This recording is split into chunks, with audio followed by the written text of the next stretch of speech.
Do you desire to adopt a spiritual practice so you can feel more at peace? Spiritual people are in tune with the inner place of peace within. But becoming spiritual doesn't just happen overnight. It takes daily practice to find peace and joy along the journey that can feel so chaotic. In this episode of The Elevated Life, we're sharing 4 things that spiritual people practice so that you can learn how to stay calm and peaceful. If you have been wondering how to embark on an inner journey within yourself, this episode will be super powerful for you. Tune in to hear what is a spiritual person anyway, how to come back to a place of feeling centered within you, discover what is holding you back from a constant state of peace, and the quick reminder that you can give yourself each day to feel more at peace. Hey, we're Britt and Chris Carmichael, and you're listening to the Elevated Life podcast. Throughout the 13 years we've been together, we've never ceased in our endless quest to better ourselves. We've studied top experts, philosophers, and gurus. After years of personal self-experimentation, we found the tools for shifting your beliefs, moving through fears, and developing a positive mindset. If you're ready for a breakthrough, then you're in the right place, because we're here to empower you to take control of your life with simple mindset shifts that create radical transformation. We'll be diving into topics like personal growth, health, philosophy, spirituality, relationships, success, and mindfulness. So create some space for yourself and get comfy. It's time to become the badass you were born to be. Today's topic is 4 things that spiritual people practice. We're going to share 4 different concepts that the people that are finding themselves in a state of constant peace are practicing. So that's what we mean by spiritual. Someone who is in tune with that inner place of peace within them. Yeah, we get questions all the time about like manifesting, is what we covered last week. We get talking about, how we do better in relationships, but we've been getting asked recently, how do I go on that inner journey within? How do I really, so will be the difference between when we talk about spirituality versus religion. Remember, religion is a set of doctrines, texts, and beliefs that you take on, which is really someone else's experience. And spirituality is more about tuning into your own experience and finding those answers within you. And so this is going to be super powerful if you've been looking to go inside and if you've been wanting to figure out what are those answers and what truths can I find within me. And what is holding me back from that constant state of peace? Because it is a choice. Now, I'm not saying it's an easy choice, but it does take practice. And these 4 things that spiritual people practice are going to help you to come back to that place of center within you. You ready to dive in? Let's do it. Let's do it. So the first thing that spiritual people practice is compassion. Compassion is basically saying, I understand that you're a human and you suffer too. Knowing that most of the projections and judgments and criticisms and anger and hatred that people are projecting onto you are because they feel that way about themselves. It's the self-judgment that leads to criticizing others. So when we have compassion for people, when they act like an asshole, or they say something mean, or they say we're not good enough or smart enough, or we're never going to go after our dreams or be good enough to achieve them, then we just know that's how they feel about themselves.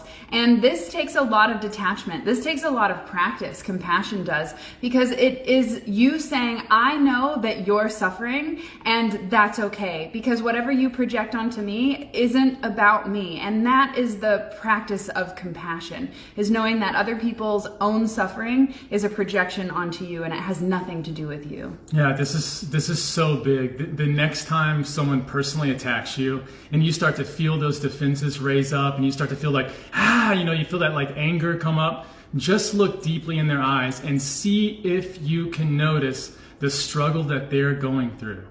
See if you can notice how that's such a reflection of what they're going through in their lives. And in that moment, can you feel compassion? Can you say, I know these words aren't about me. I know that this is about you right now, and I'm here to love and support you. And if you can do that, it's going to very much deepen that your connection with every single person. You're going to start to realize that everybody suffers. And through that suffering is how we are able to develop compassion for each other and empathy, and realize that like a lot of people are going through a lot of things. It's not always just sunshine and rainbows. And once you can grab onto that, you can realize that like, Our job really here is to love other people. It's not to demean them. It's not to judge them. It's not to do that thing. It's just to love them and love them exactly where they are. So good. Is there someone right now that you can conjure up more compassion for? Is there someone in your life that you know is struggling and you've kind of been holding resentment towards them? Maybe you can use this moment to extend a little bit of compassion towards that person, or even to yourself. I know that compassion has a lot to do with how we treat ourselves too. Big time. All right, number 2, the second thing that spiritual people practice is mindfulness. And this is something that you are so excellent about sharing on, because you have been studying the mind for decades and you understand that mindset is really what helps us to shape our experience. So can you share how we can start practicing mindfulness? All right, so mindfulness is really about awareness. It's about being aware of what your mind is doing. Just like we talked about a second ago about compassion, when you hear other people say things about you, can you be mindful enough to disengage from that part of you that says, I need to fight this, I need to struggle against this, I need to go against this person. Mindfulness is about just being there. So often we have just these automatic patterns. We do everything in the same way repeatedly and wonder why our lives don't change. If you want change in your life, you're going to have to do something a little bit differently. And mindfulness is always going to be the first step. The idea of I'm not in the present moment right now brings you to the present moment. It's one of those things that you have to start being aware of. We go blank when we drive. We go blank when we do the dishes. We go blank when we have sex with our partners. The idea is to be in there with them, experience life. All of life happens in the present moment. There really is no past and there really is no future. Everything arises as the present. So what you have to do is be deeply tuned in to what the modifications of your mind are doing. If you can wash the dishes with total awareness, you're definitely on your way. If you're figuring out that you're constantly visualizing, constantly projecting out into the future, constantly doing all these things, you're not present. So when you're with your partner and they feel like you're disengaged, they feel like you're not giving them the attention, this is why. You have to be there and notice them. What I like to use my senses. So all the senses are going to be in the present. So if you're looking at somebody like, hey, I love your shoes, look at those cool shoes. You're in the present moment with them. Be there with them and use that mindfulness to figure out, what am I doing right at this moment that's pulling me away, that's distracting me from all the gifts and all the miracles that happen in this moment? You know, I was just thinking that I like to use gratitude as an anchor to stay in the present moment, so that I look around my physical environment and even inward and say, okay, what am I grateful for right now? Like in this moment. And that draws you to the present moment. So gratitude is my sure track way to get back to the present moment. Like, what is going on right now? And when I'm working with clients, especially in person, I snapping like, hey, like here, present, because we get so caught up in our thoughts and thinking and projecting and worrying about the future that we completely lose this present moment. Oof. And that leads us to the third thing that spiritual people practice, and that is reflection. It goes hand in hand with mindfulness, because throughout the day we are present to the moment. When we are present, we can make conscious choices, and when we make conscious choices, we're living an aware and enlightened life, that when we look back at the end of the day with reflection, there's nothing that we would want to change, because we've shown up in a state of presence and mindfulness and awareness that you're in alignment with your highest truth.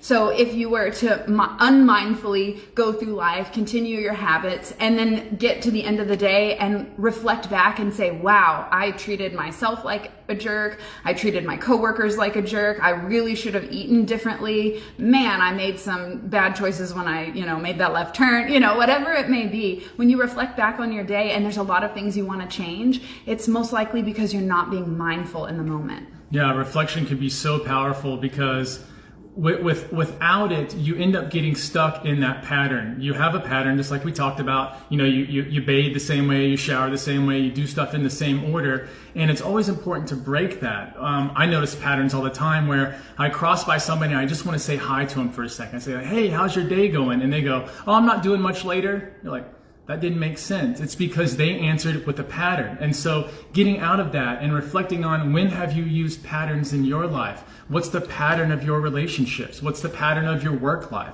What's the pattern of your belief system? Start doing things a little bit differently, and you'll notice that the results are drastically different too. Just smiling more often, just being there, just saying, well, maybe I've got a frown on my face all the time. Maybe if I engage with people and say, hey, are you having a great day? I hope you are. And just smiling at them, how much that can change. But that takes a lot of awareness. That takes a lot of reflection and realizing what it is that you're actually doing. Mm-hmm. Beautiful. All right, number 4. And this is the big guy. This is the big one. If you want to practice spirituality, if you want to be on that spiritual path, if you want the answers to come deep from within, this next one is the biggest reason why people stay tied to their past. And it's so sad to see, because it just anchors them there, and they can't be in the present, and they can't build a meaningful future. And that is forgiveness. And remember that forgiveness really means losing the expectation that you can have a different past. I mean, that's what the whole thing is about. It's cutting and untying that unconscious cord that we have, where we play victim and abuser, where we finally say to the people, you know what, that happened, but I can move forward, and I can move forward with love. That is something that is very difficult for most people to do. It takes a lot of practice. It takes a lot of wanting to, because you're going to have to go over that spot where you can stay angry at the other person. You can stop blaming them for whatever is happening into your life. Forgiveness is the most powerful tool on this journey, because it's freeing. And remember, you don't do it for the other person. The forgiveness is never for the other person. That's, forgive and forget. Those are two different things. Forgiveness just means saying, you know what? I'm not going to be a part of this relationship anymore. I'm not going to be a part of this drama anymore. I'm not going to create these visuals in my head where we battle against each other, because no one ever wins. You have to begin to forgive. And the person that you always start with is yourself. You have to forgive yourself for all of any kind of mistakes or any things that you've done in the past. And once you do that, watch how your life just totally unfolds, because you're not stuck. You can spend all of your energy perfectly on the present, being with your partner, being with your loved ones, being with your kids, and you're not stuck reliving old crap. So what painful past are you replaying in your life right now that you could offer yourself or someone else forgiveness that would give you that freedom to release, to let go, so that you can be in the present moment? Because if you're constantly harboring resentment and anger towards someone, if not yourself, someone else, then you're going to be rooted and anchored in the past, which is over. And the only way to change it is to make new choices in this present moment. So we have to go back to the past and go, okay, what can I learn from this? And when we ask ourselves that question and we get the lesson from that experience, that's when we can move on to the next step, which is forgiveness. So what lesson can you learn from those resentments and pains of the past or the traumas? And can you allow yourself the courage to forgive yourself for being in that position, or maybe not speaking up or making those changes sooner, or whatever it may be? And can you forgive the other person? I believe we have to forgive ourselves before we can even extend that type of love and compassion and mindfulness towards someone else. Ooh. There is always a moment to forgive. I was just saying how, these are practiced daily, and Chris goes, well, they're not necessarily daily. Like, forgiveness might not be daily. I'm like, oh, hell no. Oh, hell no. Forgiveness is daily. So it is a daily practice. If you want to find peace and joy along your journey, then try these 4 principles and implement them in your life. Be more compassionate towards others. Forgive them, knowing that they too suffer, and reflect on your life and practice more mindfulness if you find yourself at the end of the day reflecting and going, damn, I need to make some changes. Yeah, and then be aware enough to make those changes. A lot of times they're simple. It's the idea of becoming aware of it. You have to become aware before you can change it at all. And that awareness is what will spark all of the change. I want to know, which principle are you going to put into practice moving forward? We've got compassion, mindfulness, reflection, and forgiveness. Which 4 principles are you going to put more focus on over the next, let's say, month, so that you can develop more peace, more patience, and make a deeper connection with your soul, so that when shit does happen, can you find it within yourself to choose peace no matter what? So take note of which one you're going to focus on, and allow yourself to say, like a quick mantra every day, I forgive myself and I forgive others if that's what you're working on. Or I am compassionate and understanding of others and I'm compassionate towards myself. Whatever it may be, just give yourself a quick reminder each morning, or make a little note in your phone that pops up every day just to remind you to practice these principles so that you can find more peace throughout the day. If you like this kind of topic, then you need to come hang out with us inside the Elevated Life Club, our monthly membership program where we teach these simple mindset shifts to create radical transformation in your life.